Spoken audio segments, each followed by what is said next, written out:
president of the stock exchange. I know you met as students, young people, and you are leaders today.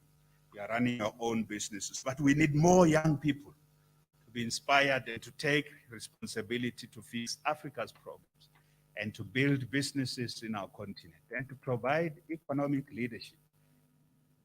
So I am very happy that you are here today, and you giving us the confidence that the private sector and the African business people want to play their rightful role in Africa's economic integration, inter-Africa trade, and structural transformation. And it is time for the private sector and businesses in our continent to think boldly and organize themselves, to be well organized, to have the voice and the vision, and not leave this question of leadership just to us, the politicians and the policymakers. For far too long, the leadership question has only been left to politicians and policymakers, some of whom just muddle through these complex issues of Africa's collective future with a sense, sometimes a sense of entitlement, but also they muddle through with an absent-mindedness that is incredible, only worrying about their pockets and not the future of our continent, and not the next generation. How's the next generation going to survive and succeed? So we need a much bigger pool of leadership, not just political leadership, business leadership. We need civil society that would also worry and put pressure on some of our institutional leadership. So that's really the key thing. But in that sense, ambassador is going to leave, and when the ambassador has to leave, you should do so, ambassador. I want to say, firstly, I have a few propositions. There are 3 propositions I want to put to you. So after all the things I've said about Gauteng, you know, I get paid to talk about Gauteng. So I need to do that. Like the ambassador needed to say something about Namibia. He's here, he gets paid to talk about Namibia. He doesn't get paid to introduce me. No, he gets paid to talk about Namibia. So I get paid to talk about Gauteng. Now I've paid my bills. I want to come back to talk about the continent and you. So the first proposition, so I have 3 propositions to make. The first proposition is that, so we're talking about leadership. So the economic leadership is an aspect of leadership. So we are talking about leadership, but we need a kind of leadership across all sectors who understands first the fast-paced global changes that the world is going through, not just Africa. So we need a leadership that understands what's happening in the world in the 21st century. What is threatening human existence? And what are the opportunities and where are they to harness them? But also, where are the threats? What's threatening to disrupt? Disruption is the common way to even disrupt human life, human existence, and human progress. So we need a leader. So the first proposition I want to make is that we need that type of leadership. African economic leadership can't just be to understand our content. You've got to understand what's happening in the world and how do we position African economies in that context of Africa's future. How do we shape and protect Africa's future from the forces that are shaping and reshaping human existence? And I'm going to talk about those forces in this first proposition. Those forces are 6 in this first proposition. And I'll come back and talk about the second proposition and conclude with the last proposition. So what are these forces that we need to understand that are shaping and reshaping human existence and also threatening human existence and threatening human progress?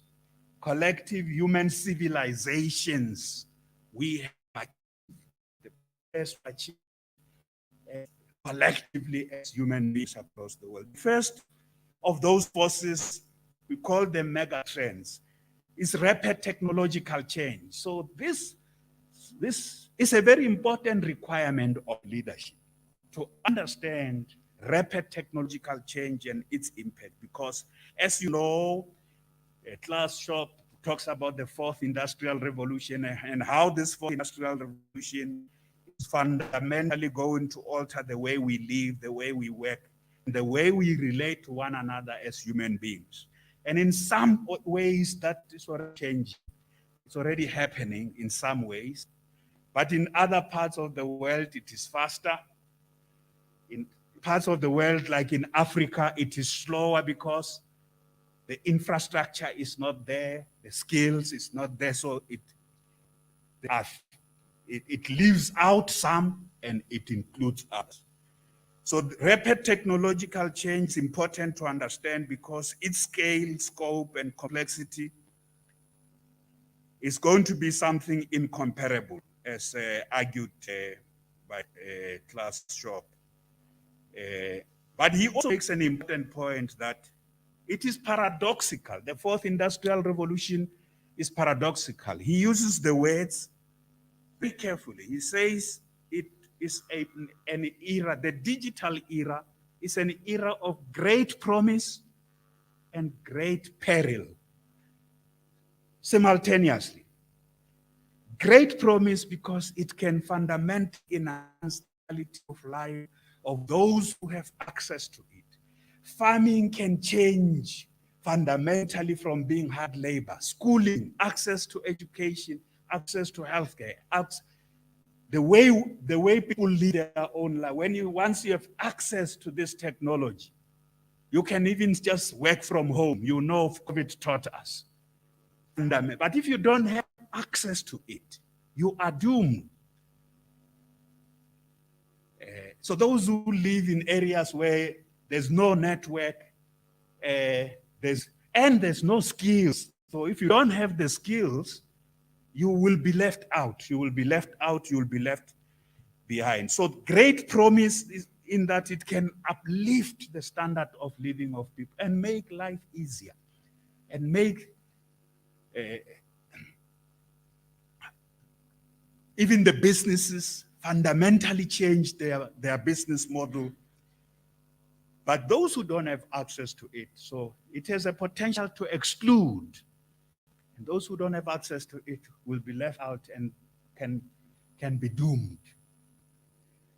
So leadership requires an understanding of these opportunities and the promise of it. Business leadership, civil society, political leadership needs to understand that. I don't know if in business today you can really hire a CEO who does not understand,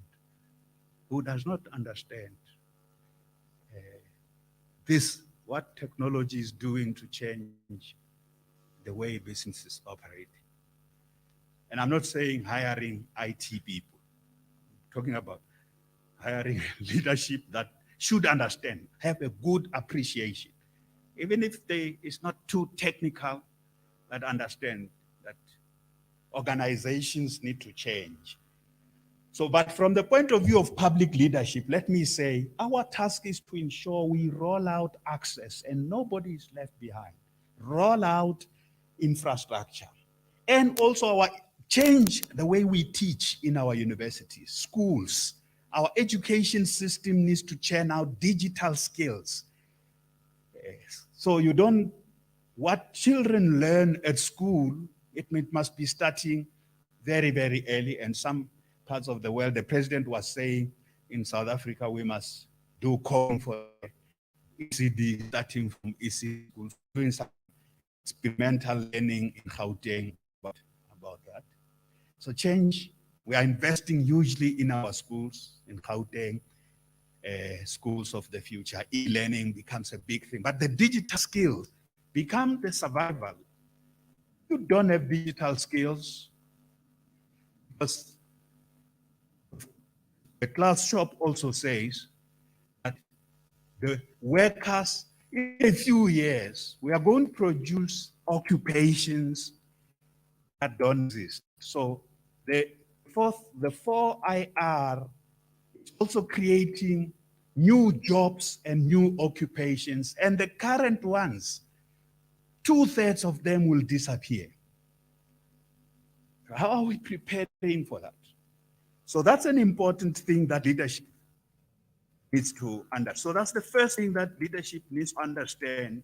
The second thing that leadership needs to understand is climate, the impact of climate change, climate crisis. We need to see issues around protecting the environment are fundamental to the survival of humanity. The impact of that, we have more changes in climate. And look, it's still in now in April.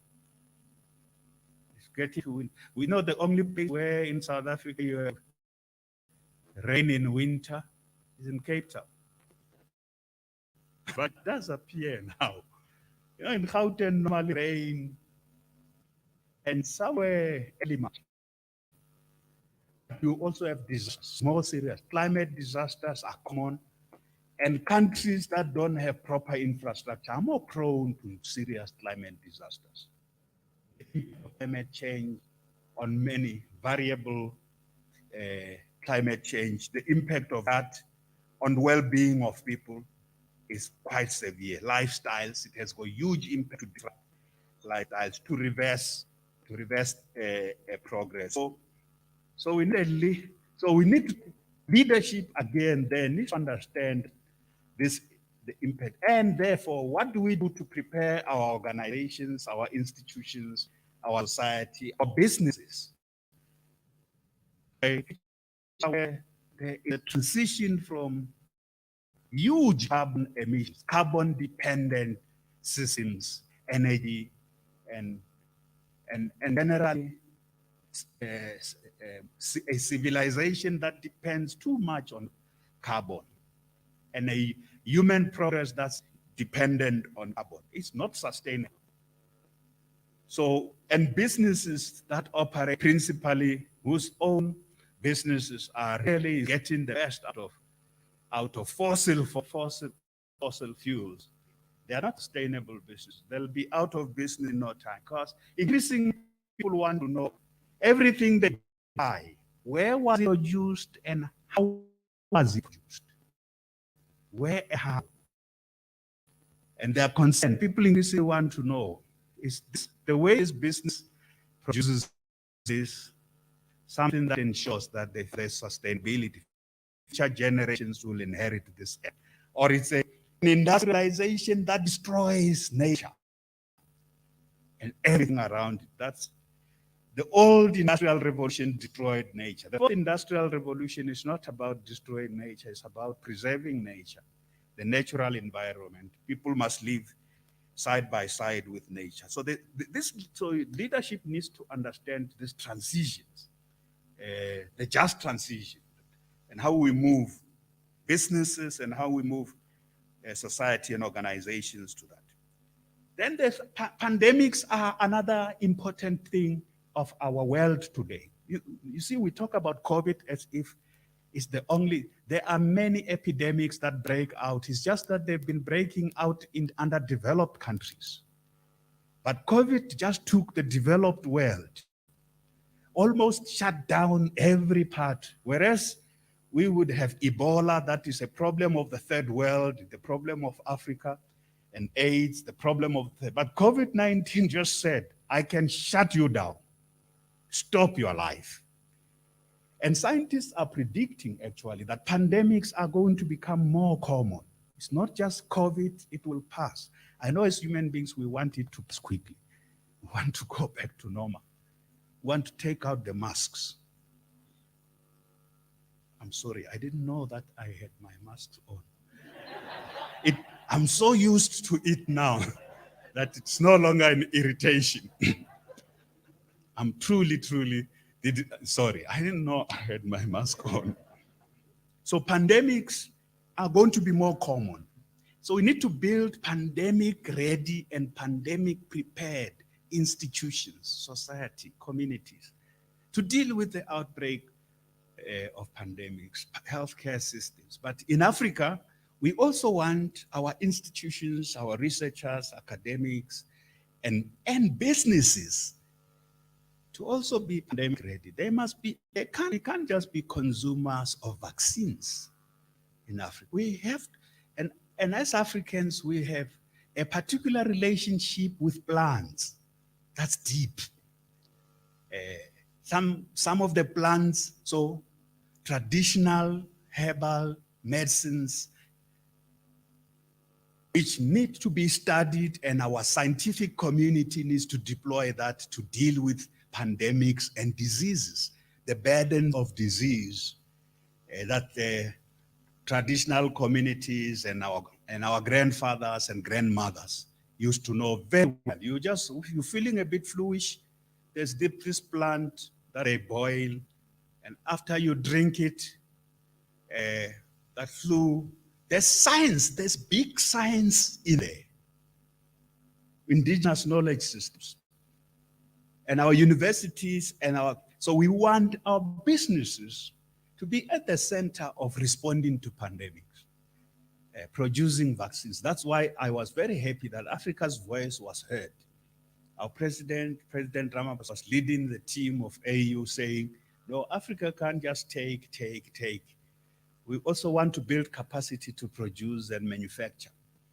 But Africa must also be at the heart of the response.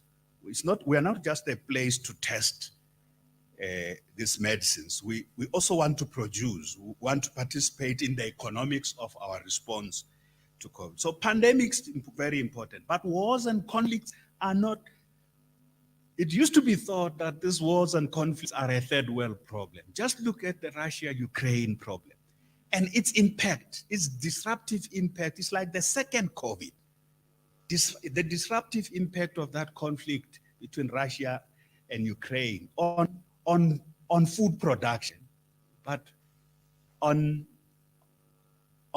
supply chains, global supply chains, is huge. And here in our continent, from time to time, and in fact, in the past 3-4 years, there's resurgence of coups. We were making so much progress. I want to add, Ambassador, and that I've listened to this argument presented at one of President Mbeki's annual lectures by a professor, very, very able, that indeed there's resurgence. We are moving back.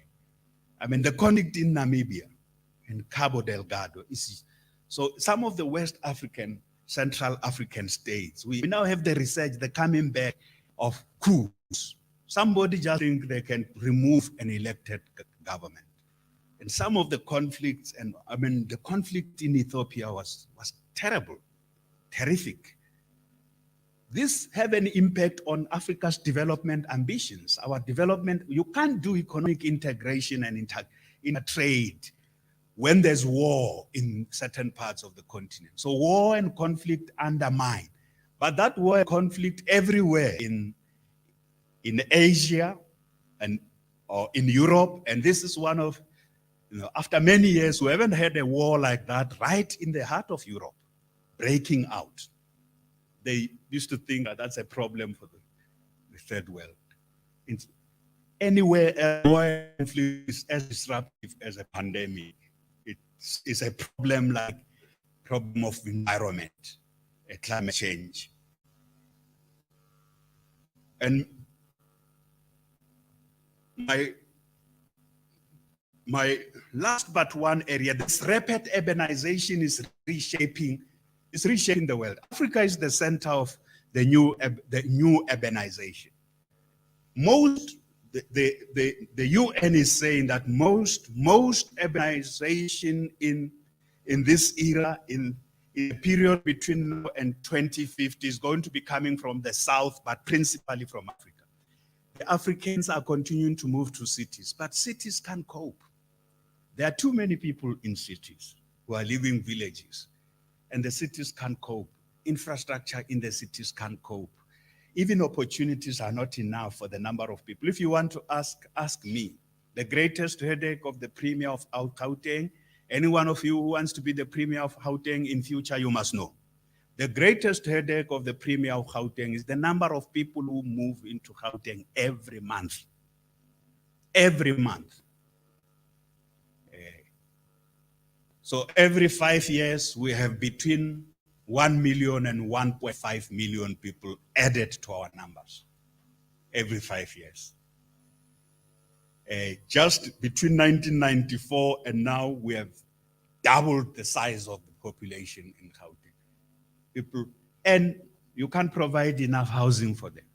You have built 1 million houses, there's 1 million backlog. Schools, every year you see the number of people who are on the waiting list. Some just come in January, after December. Health services, we have 30 million visits. Health visits means every time someone goes to see a health prof. Our health facilities. So the impact of urbanization is huge, but urbanization originally was a force providing opportunities. But in the South, and the rate at which is happening, it is also informalizing the cities. And then there's a phenomenon called urban poverty. The urbanization of poverty. People used to live from the countryside, from Taung, Koji, from Taung, from Mafikeng, from Limpopo like me. People, so my father would live. In his time, coming to the city was a great opportunity. And he was always sure that there will be a job for you. In my time and my children's time, it's no longer the same. It's not just in South Africa. Everywhere in the South, the number of people who are moving to cities, ecosystems can't cope with it. So we have to also rethink the design of the cities. And the businesses are so central in that sense. Opportunities can't just be in the cities. We need to build businesses even in the countryside, take opportunities in the rural areas. And let me tell you, the competition is not so much in the rural areas, it's not as tough as it is in the cities. So if you are missing an opportunity, is take your business to, the number of people, consumers are not the same, it's fewer, and their income is not the same as those in the cities. But who knows what? In long term, you can build a successful business. The last area that I want you to think about is the world is also, the World Bank say, and the IMF say that the rate at which the world has experienced a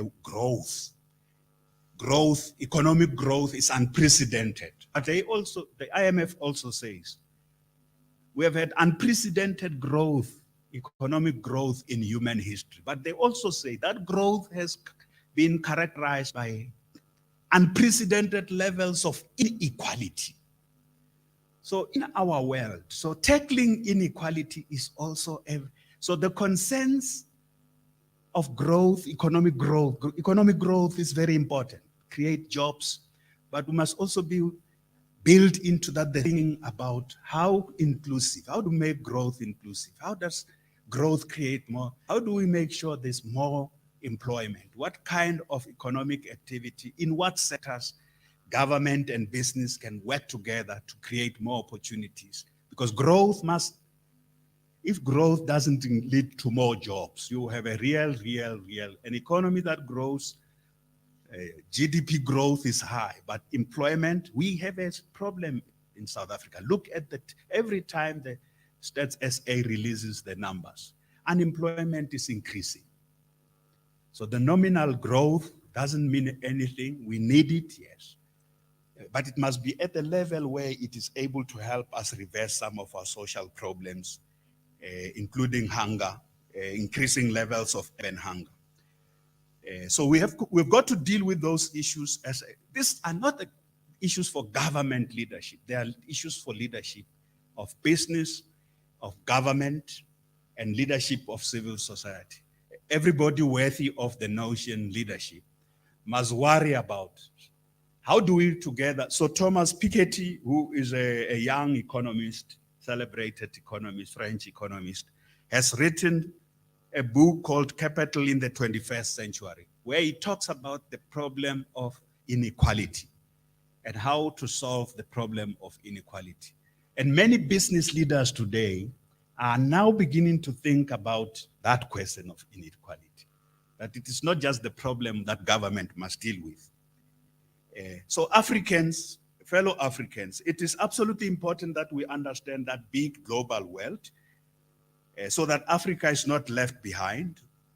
The second important thing I would like to say before the last is that the second leadership proposition is that for us to set the agenda and to be at the center of humanity's response to all these challenges. So Africa needs to not join the queue at the last. We must be part of the response to all these problems. But for us to do so, we're going to have to change our approach as Africans in many, many respects. We need a paradigm shift, fundamental paradigm shift.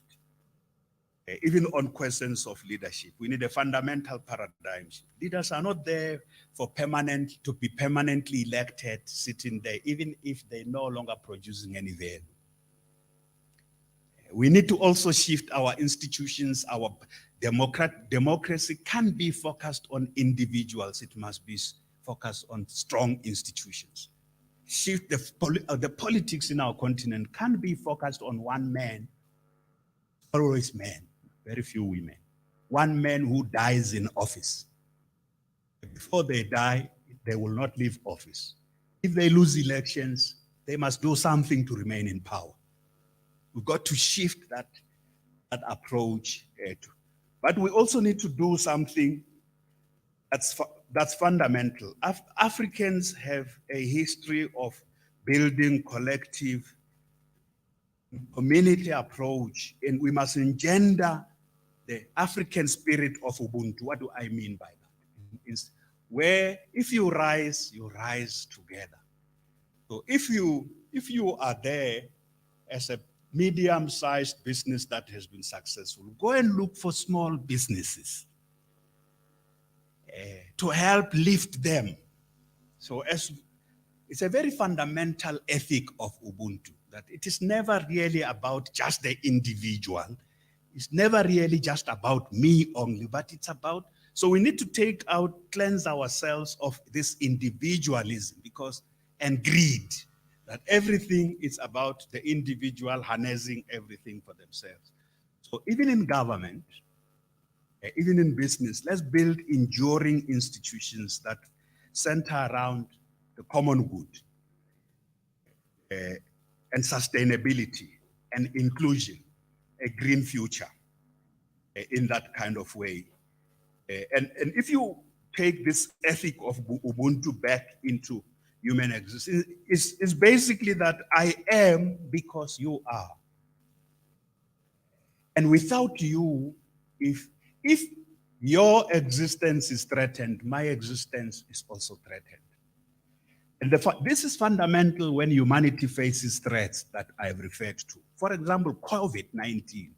How do you exclude other sections of the world from accessing vaccines when you know that as long as they are vulnerable, you are vulnerable too? That COVID has rehumanized us. It has taught us what it is to be human again. Solidarity. If you are not well, I'm not well. That's by the fact that you are not well. That ethic, that African ethic, fundamental to our institutions, the way institutions and communities evolve. We need it in our politics to rehumanize our politics. That these institutions and democracy is not about me, it's about the people, it's about the collective future of a nation, and it's about a community. And that I can just be aside as long as the collective thrives, the community thrives. So you don't pull down the house because suddenly you pull down the house. You know, a Samsonic thing, you know, in the Bible, there was a guy called Samson. Do you remember that at school? You know what Samson did? He pulled down the pillars and the house collapsed. It's Samsonic, it's suicide. We have to think about the others, the next generation. I think even we need that type of leadership in business. Then let's build businesses for the next generation. It can't just be me, Goji, I build a great business with my wife. Where is my wife? Where are you, wifey? Wifey. No, think about the next generation of the Gojis. The next generation of the Gojis need to inherit a business and build it afresh from there.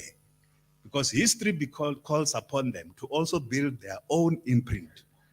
Let's think about the future, not just these things is just about today, and it's about me, it's about me. So my last point, I know I took a bit of time, and that's why I want to invite you back to understand that we're thinking about these issues beyond just being the Premier of Gauteng. What is the continent facing?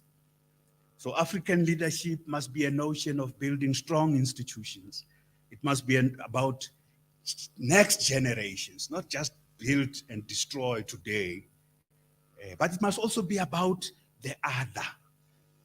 If you are not well, I'm not well. That's what that human solidarity, not just of Africans, of humanity as a whole. That Africa itself must not do what Europe has done and Americas, that think we want to succeed, but at the expense of others. So the third and last proposition I would like to leave with you is that, so we need a leadership that, I think particularly for the future of Africa, we need to invest extraordinarily in two things. Our education system and all other things must be anchored in entrepreneurship and innovation. We need to invest in building ecosystems that will produce more entrepreneurs and that will engender innovation. Innovation, new ideas, testing and trying new things, new ways of doing business, creating new businesses that can last another generation. Our education system needs to be focused on that. If you were to ask me, I think we have a long way to go. This notion that young people must go to school in order to learn, to go and work for somebody, we have to turn it upside down. Young people must have a choice. I can come and work for you, FNB, but you know what? I can create my own business. And I will have a choice. Now, I want to sell this business to you. And for now, yes, I've created a business. I want to sell it to you because you can see value in that. So innovation and entrepreneurship must be really the cornerstone of every effort. And our leaders, I'm afraid, you can say, hey, you are setting such a standard that you yourself cannot meet. That's deliberately what I'm doing. A standard so high that even me, myself, I cannot meet. But I think we also need to measure the extent to which leadership, political, economic leadership, contributes to creating these ecosystems that make the entrepreneur to flourish. And that, the next generation, Africans must contribute to great innovations in the world. These things can't just come from elsewhere. And President Mbeki will tell you that there's a whole evidence that shows that there was, in the development of our society, human history, there was a period where Africans were the leading thinkers in many areas. Mathematics, astronomy, they were the leading thinkers. Writing, calculating, building, the pyramids. If you go there to Namibia, surviving in the desert, building in a way that makes people to survive in the desert, and they can still get water in the desert. The ability to, they develop technologies to help them get water in the desert where you can simply give up. So at the center of that, I think that's the way we must think about leadership. African leadership. African leadership cannot just be to do and repeat what others have done. We must, and we must always say, what is it that Africa has? We are part of the world, but what do we bring to the world? We can't just be going to take and take and take. And the world can't just be coming to Africa to take and take and take our minerals, to process them elsewhere and everything else. So I think leadership for me, so I want to leave this burden to you. So the Africa Economic Leadership Council, I want to leave this burden to you and your generation. You are young people. I'm not old, but you are young, much younger. Ambassador is my brother, older brother. That's the generation that was in the bush. SWAPO, ANC, they were in the bush in Zambia fighting for freedom. We were here at home. But I must say, we need a new generation of leaders. A new generation of leaders, not tested in the bush. The bush may have been a different qualification, not tested in our ability to fight an oppressive regime, which is my generation, but tested in the ability to lead a modern democracy, a modern Africa. And the modern democracy is not doing everything that liberal democracy says must be done, but it must be profoundly democratic, that the people decide to elect leaders, and leaders are not about themselves, and leaders must build institutions that outlive them, and institutions must be centered around the mission of improving the quality of life of people. Everything else must be secondary, safeguarding human progress, and achieving equality, genuine equality amongst all, including African women being liberated from the burden of having to be the carers of everything, build a business and care for the family. So if I took long, it was because you have asked me to come and talk to you. So thank you very much. Thank you very much.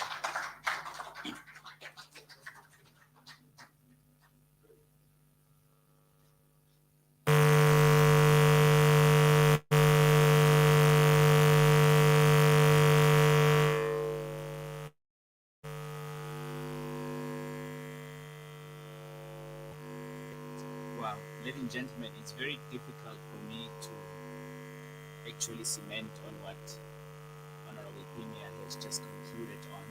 This was such a very loaded guidance to us as young up-and-coming entrepreneurs. And I think you've touched on a very critical issue which we suffer from continentally and globally somewhat to a certain extent. So what the Premier has highlighted, among other things, is the issue around ethical leadership. I think, Premier, if I have to say it, that you are one of the few leaders who has actually been consistent with that issue, among others, of course. And I think the Economic Leadership Council was born out of that. Fundamental belief is that we cannot continue to have the types of leaders who may not consider the importance of vision when you lead. There has to be a bold approach to young people, and this is why our approach is not much focused on country for country, but at the continental level. We would like to make sure that we breed a generation of younger leaders who can carry on to help us, but also to carry the vision beyond us. But in the midst of everything, we are happy to have had such an honor of you being able to participate in this, but also to help us capacitate our message. Our message can never be stronger without people like yourselves, who has not only walked the journey of leadership, but that you understand it. With that being said, ladies and gentlemen, we would be breaking for a quick 10 minutes break, and then we're going to bring on the panel discussions, three of our representatives, and we would be looking at welcoming Mrs. Mabasa Palisa from FNB, and also we would be welcoming on stage Mr. Nicholas Cabasso, who will be sharing with us what does he have in stock for us in Zambia. And the third participant would be Mr. Henry Kafeni, to come and share about the vision that we have beyond our beautiful continent of Africa. Thank you.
He continues to rise.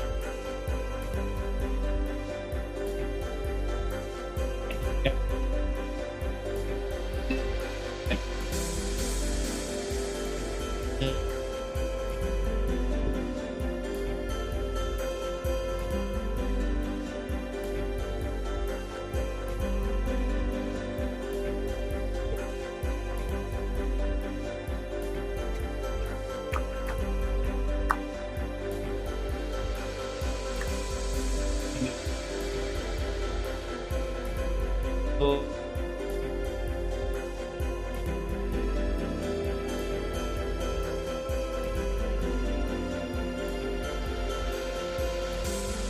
I have to make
So we want to be part of those beautiful stories.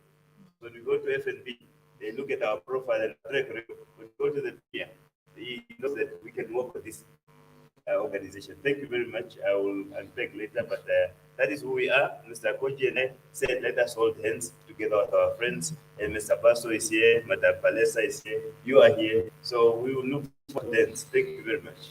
Thank you. Thank you. Now, Mr. Kabaso, well, thank you, my president. I think you've sort of given a very important message, which is quite consistent.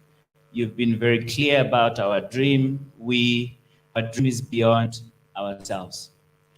Mr. Kabaso, earlier on, I would like to hear from you that, Honorable Premier was talking about the ability to develop society entrepreneurs. What is it that we will be doing?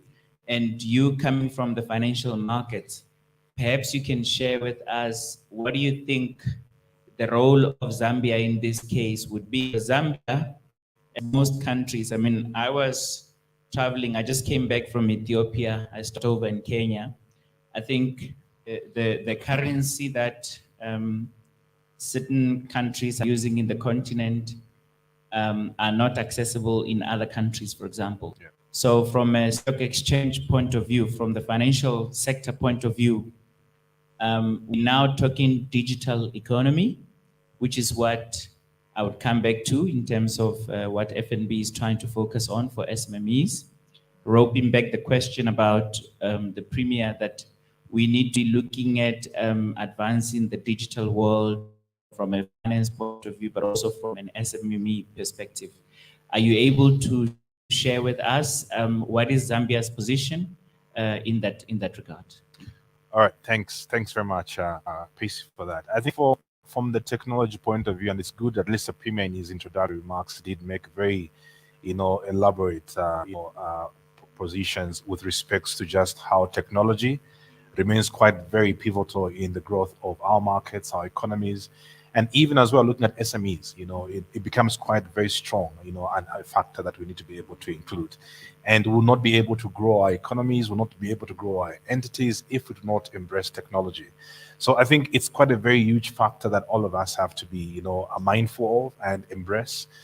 And if you have to look at where Zambia specifically is positioned, if I have to answer that question that you raised, technology remains quite very, important for us to be able to grow our economy. Our economy is still relatively infant in terms of its growth. We were once upon a time until maybe about mid-2000s, I think the stellar performer of sub-Saharan Africa, performing GDP north of 5%.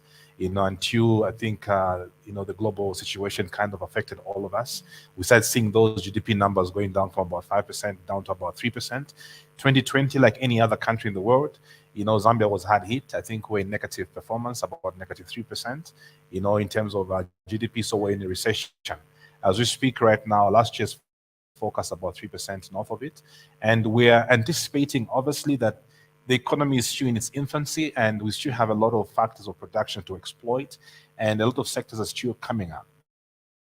We have had a huge dependency on copper, which I think now we are seeing, I think, the macroeconomic, direction changing away from it. And we're seeing quite a lot of steer from our current president that we need to move in a very huge direction away from copper altogether. And we're seeing quite a lot of sectors coming up. If you have to look at the statistics that were presented last year by our statistics, office, one of the major contributors of growth was ICT.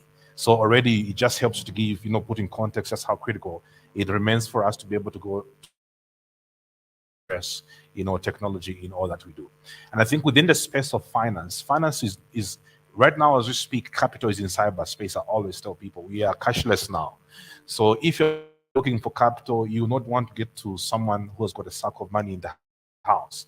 Right now, capital is in cyberspace. So if we're talking about, how best we can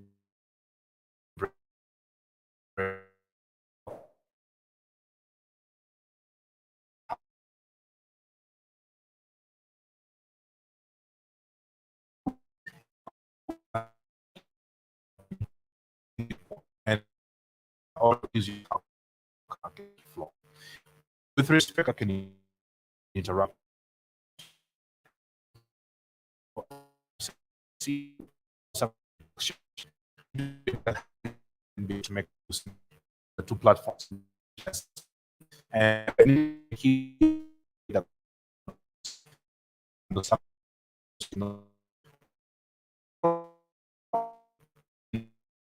trading cost.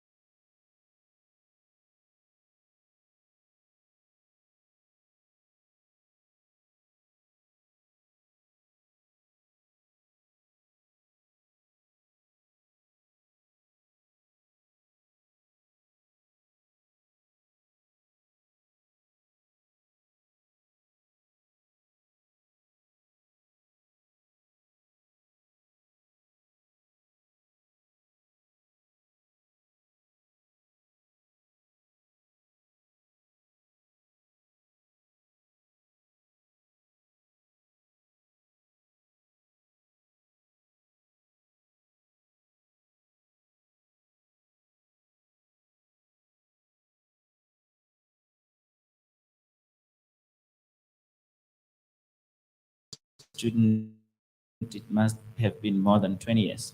So with that being said, I would like to ask a questions, maybe two questions. One would be, what sort of toolkits does FNB have available for SMEs? And also, what are the opportunities to help small, medium businesses? Thank you. Yeah, thank you, Percy. Thanks for the opportunity. Just a correction, I'm not the head of All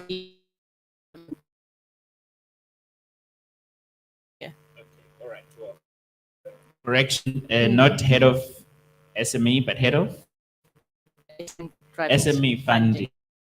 Looking Okay. Correct Okay. me. But Yeah, thank you. it's important. So basically FNB is the number one SME bank voted in the country. We are driven to make sure that all our businesses succeed, because if our customers succeed, FNB succeeds. So we've got quite a few toolkits on our banking app and our online banking, which we think are quite effective in terms of not only coaching, but also just demystifying finance for our clients. We've got a business toolkit, business hub, where it takes you through a journey as a business in terms of this is how you should be thinking about financing. It also includes how you can actually meet other people. So there's that on the app. Oh, is that me or is that somebody else?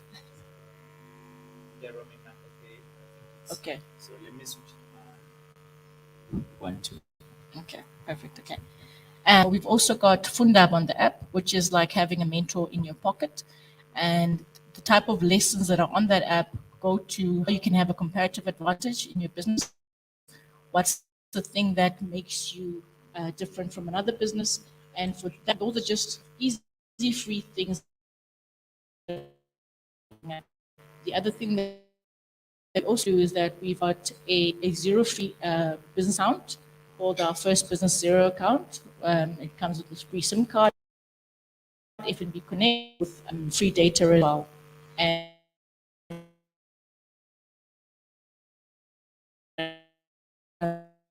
month, trying to make sure that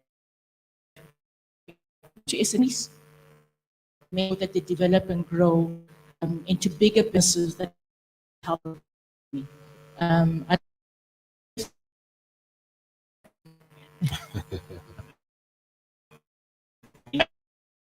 like to keep it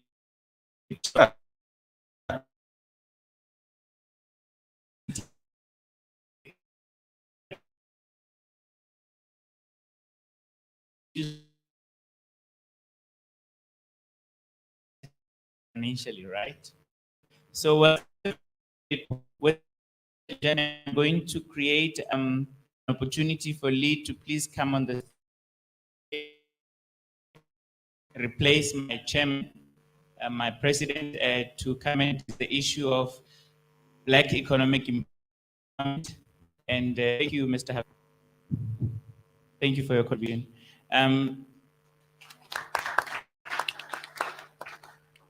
So with that being said, I think before I come back to both of you, I'm going to quickly introduce Lee, and perhaps he can further with everyone or share more detailed information about who he is, what he does. But to give you a bit of a brief, Lee is an entrepreneur.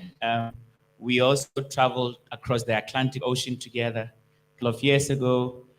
He comes from KwaZulu Natal. He actually took a flight this morning just to come and attend.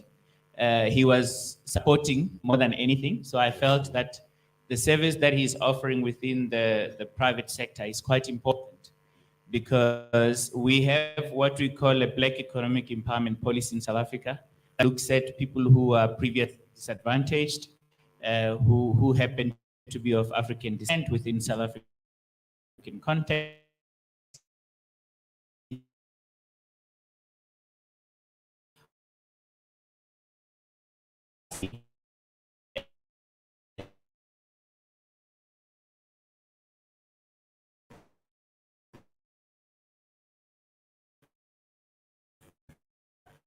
Right. Thank you very much, Percy.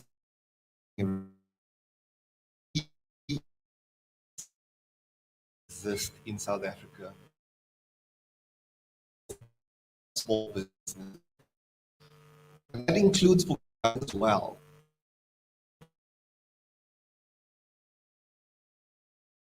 Use it properly. So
and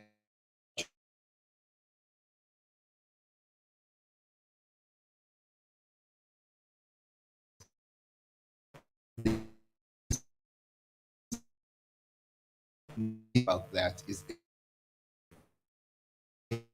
tool that is into the BE for